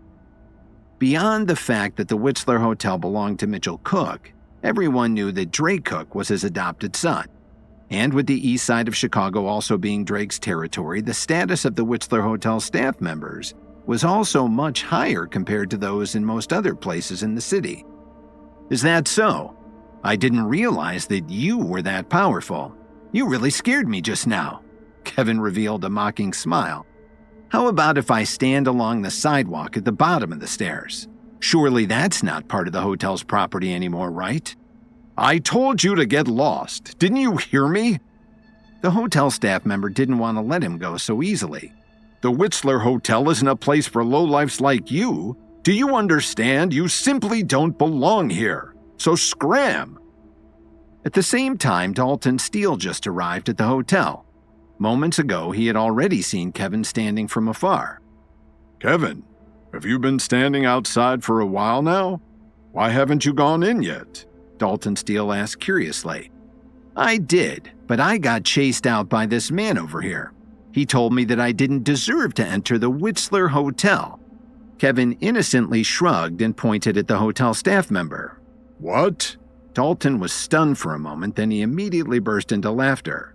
Well, it's probably because you always wear tattered clothes everywhere you go. I would have done the same if I were him. Come on, bro. Let's go inside together. Hold on right there. Don't think that I can't see through this double act that you're trying to pull off here. You may have dressed the part, but I know that you're just another lowlife like your friend. I won't be fooled into letting either of you enter." The hotel staff member glanced disdainfully at Dalton Steele and tried to size him up. Already thinking that Kevin was a poor person, he didn't think that Dalton Steele was much different either. In his mind, how could a wealthy person call such an inferior lowlife his brother? Unfortunately, he underestimated Dalton Steele's temper, and he was about to quickly find out just how much of a terrible mistake he had made this time. After hearing his words, Dalton Steele quickly walked forward and slapped the hotel staff member hard on the face, sending him flying into the hotel. "My brother may be easy to talk to, but unfortunately, I don't have his patience and restraint. Do you really think you're someone important? You'd be lucky if I opt to spare your life," Dalton declared bluntly. This shocking scene immediately attracted everyone's attention. How dare he cause trouble at the Whistler Hotel? This was certainly a rare sight to see for the hotel guests. However, Dalton Steele was considered a respectable figure in Chicago, and most of the people who were present instantly recognized his face. Because of this, they all decided to keep their mouths shut, not daring to say anything at this moment. "How dare you cause trouble here? You guys must have a death wish. Don't you know who owns this place?" The hotel staff member who was beaten up got up from the ground in a sorry state. Half of his face had become red and swollen. "Someone, come and beat them up for me. Don't show them any mercy." As soon as he finished speaking, more than 20 burly men ran out and surrounded Kevin and Dalton Steele. "Are you sure you want to attack us?" Dalton looked around and asked fearlessly. "Why don't you ask Drake Cook to get the hell out here first? I'm sure you'd want him to protect all of you tonight." All of a sudden, none of the bodyguards dared to make a move.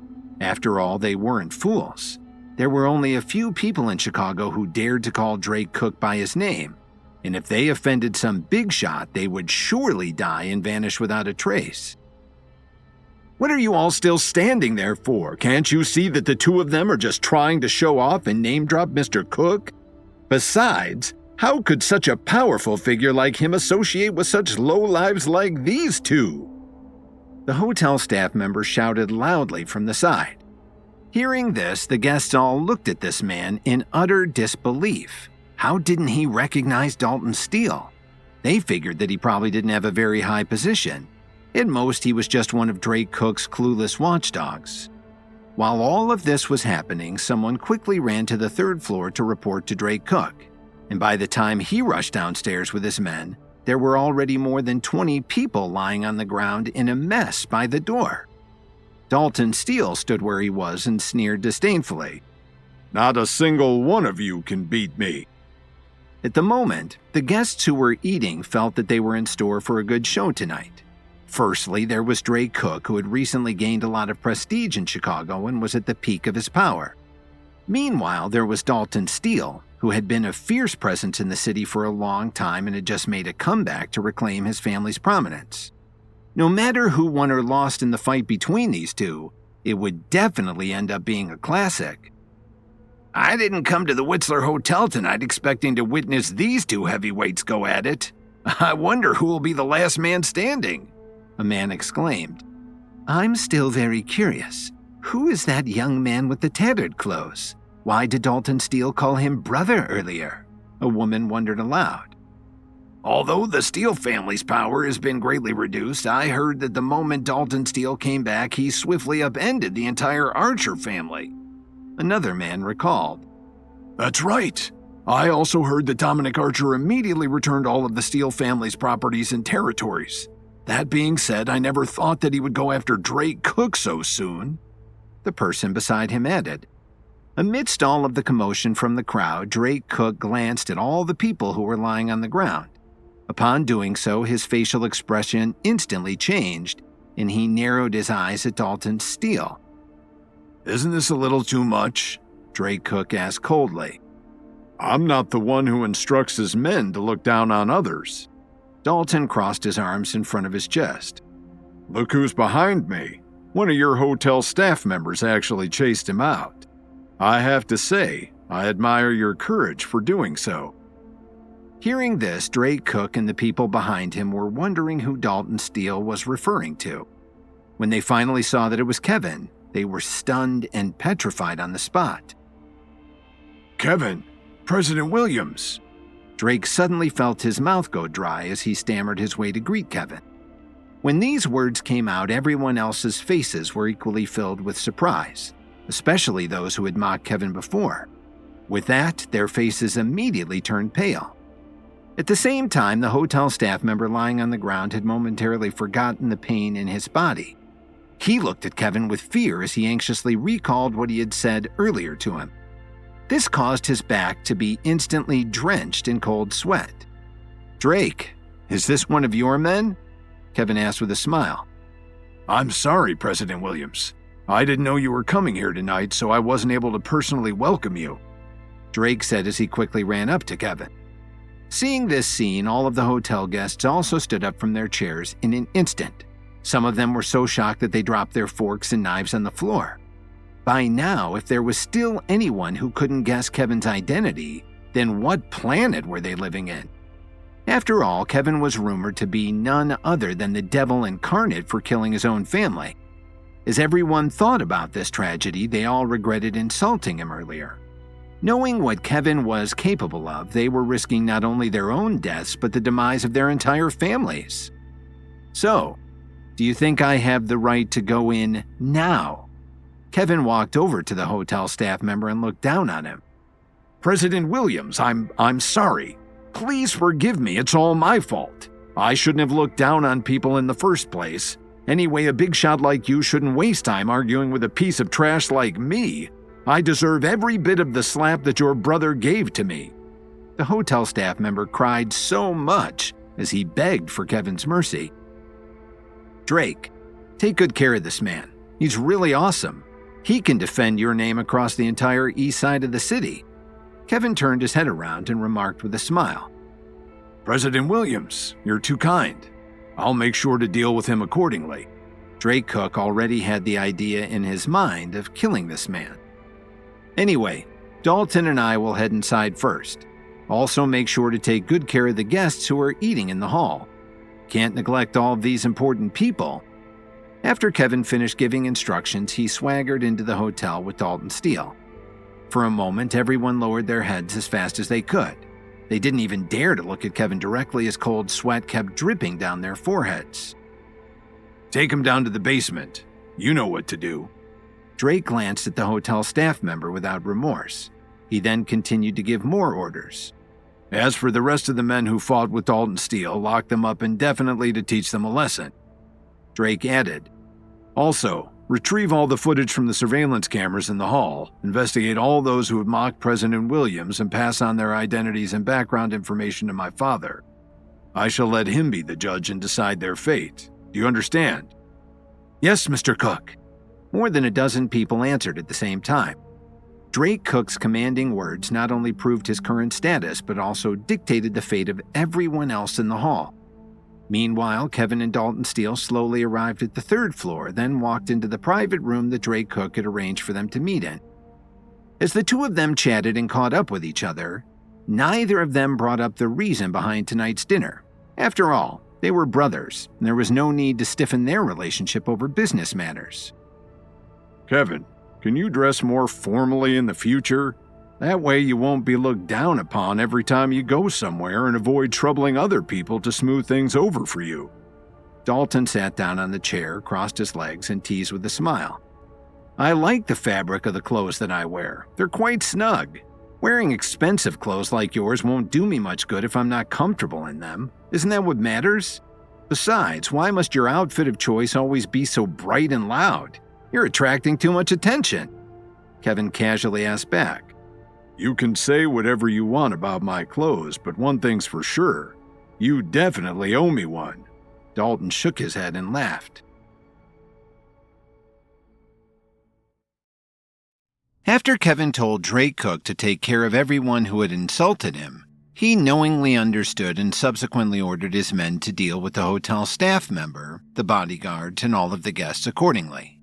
Meanwhile, Kevin and Dalton were finally able to enter the Whistler Hotel and had just arrived on the 3rd floor. Instead of bringing up the reason behind tonight's dinner, the two of them casually chatted and lightly teased each other about their preferred choice of clothes, as Dalton told Kevin that he owed him one. After he was done dealing with matters downstairs, Drake Cook went up to the 3rd floor and slowly walked into the private room. Upon entering, he first glanced at Dalton Steele, then at Kevin. Taking a deep breath, he then sat across from Dalton Steele and braced himself for what was about to come. At the moment, several exquisite dishes had just been placed on the table by a line of waiters. However, while the three of them seemed to be looking at what was in front of them, they weren't really focused on the food at all as they fixed their gaze on one another. In the end, it was Drake Cook who decided to break the silence. Dalton, it's good to see that you're fine and fully recovered. When the news of what had happened at the Steele family's mansion first spread across Chicago, everyone thought that Dalton Steele had surely died. If you're really doing all this for my own good, shouldn't you be giving something back to me? Dalton Steele raised his head and got straight to the point. Do you think it's better for me to hand them over, or should I keep them for myself? On the surface, Drake was asking Dalton a question, but the truth was that his question was actually addressed to Kevin. This was because deep down, Drake knew that he didn't have the authority to make decisions, and given that he was under Kevin's command, he completely deferred to his judgment on this. Well, now that we're already sitting here together tonight, do you think it's still possible to not hand them over? Dalton didn't even look at Kevin as he slightly narrowed his eyes at Drake. So, are you sure that you have the ability to do so? Drake slightly raised his head and briefly glanced at Kevin to see his reaction. As soon as he finished speaking, the atmosphere in the room immediately became tense. Right now, it was as if they were sitting on pins and needles.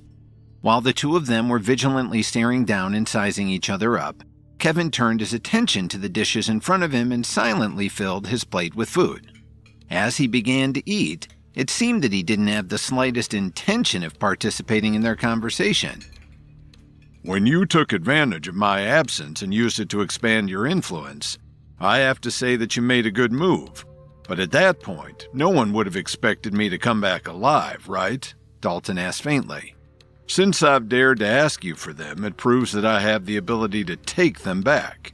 And not only that, but I'm stronger than ever. Strength isn't something that can be sufficiently described by mere words, Drake remarked as he steadily poured himself a glass of wine. Previously, he thought he was already more than prepared for tonight's conversation. However, Kevin's unexpected appearance forced him to shift away from his initial plan. Thus, unless it was absolutely necessary, Drake Cook didn't want to show his strength. I completely agree. Actions speak louder than words, right? As such, I have no issues if you want to give it a try. But do you think that you're much stronger than Dominic Archer? Dalton's tone suddenly became serious. Did Drake Cook have an answer to this question? Obviously not. Don't you know that you have to pay the price for what you just said? Drake couldn't help but raise his voice slightly. As their eyes met, their intense stare-down created invisible sparks between the two. Do you think there's anything I won't do to you? Dalton slowly stood up. This made Drake Cook's heart tremble, but he quickly managed to calm himself down. Whistler Hotel was his territory after all. Drake, Kevin put down the fork in his hand and finally spoke. Give everything back to Dalton. Mr. Williams, Drake stood up restlessly as well.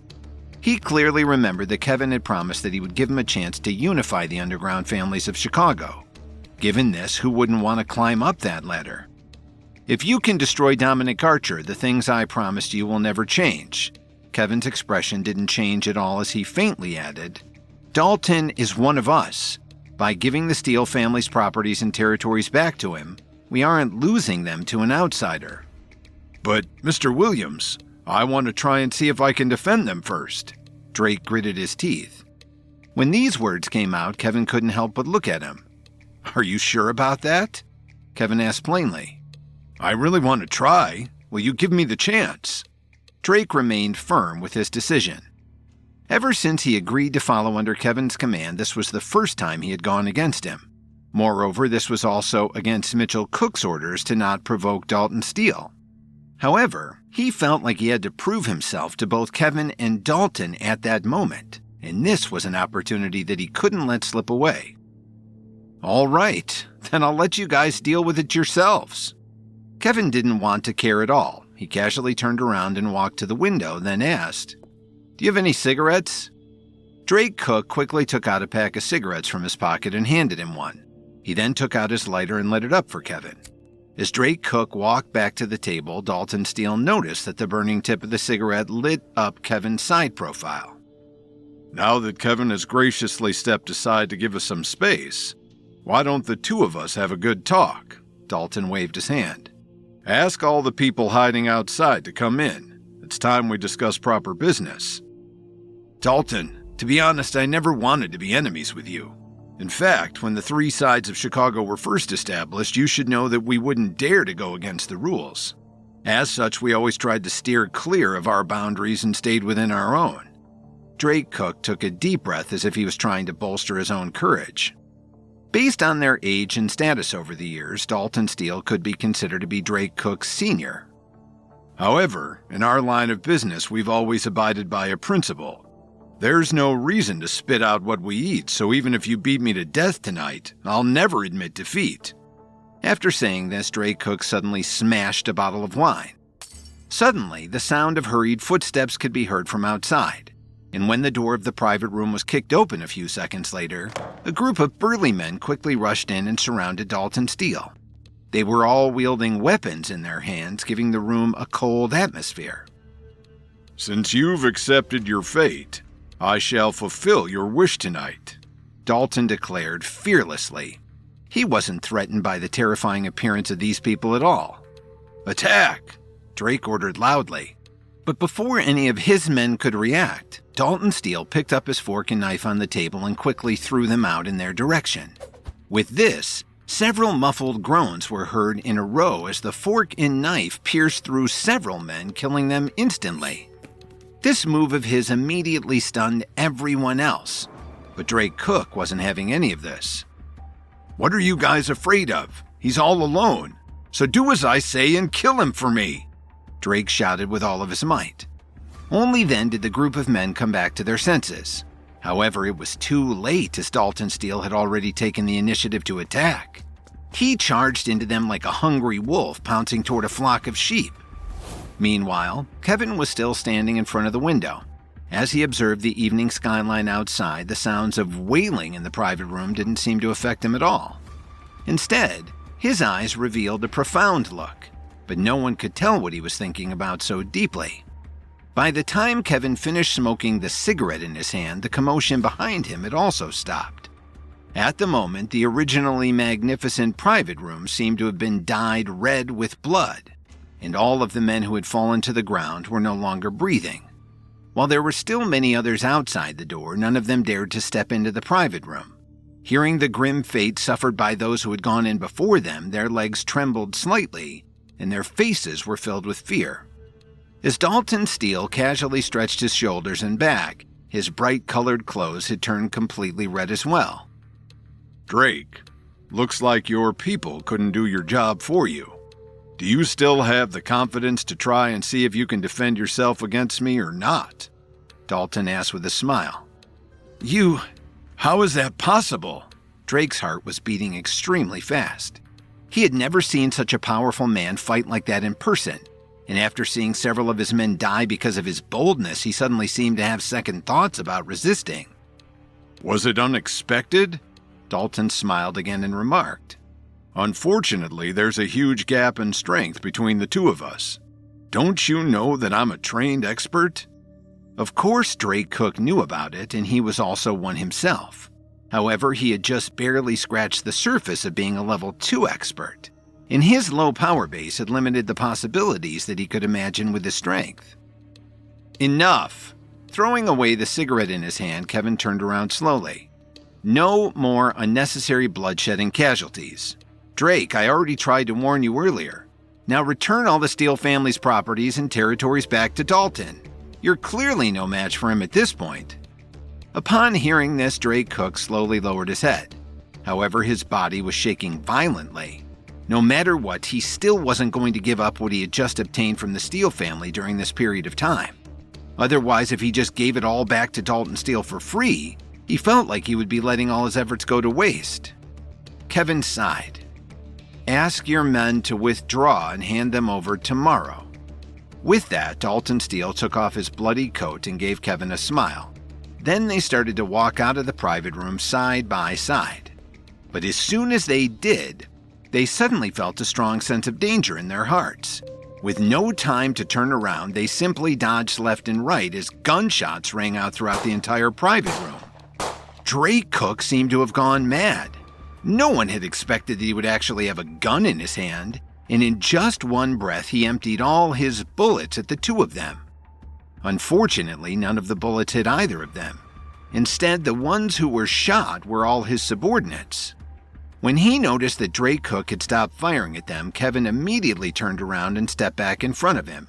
He quickly kicked the gun away from Drake's hand. "Drake, do you really want to die?" Kevin asked angrily as he threw Drake hard to the ground and stepped on his chest. Mr. Williams, you have a much higher status than me. How can you understand my dilemma? Drake had completely lost his mind and roared back at Kevin. My men just sacrificed their blood and lives in order to defend our honor and legacy. Do you understand how difficult it is to be in my position? Drake continued.